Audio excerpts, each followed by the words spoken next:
Ang kwento ng aswang ng Giwan. Sa bayan ng Giwan, Eastern Samar, may isang kilalang kwento tungkol sa aswang na nagiging baboy tuwing gabi. Ang aswang na ito ay kilala sa pangalang Tandang Baka.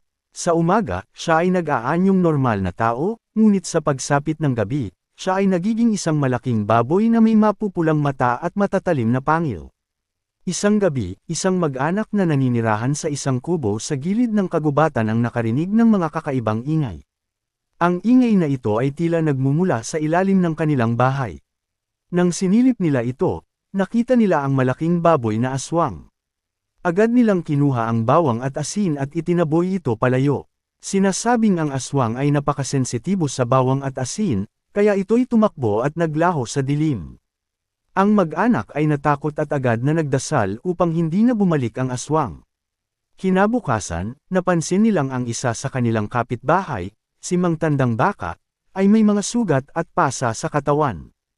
Ang mga tao sa paligid ay nagduda na siya ang aswang na kanilang nakita kagabi.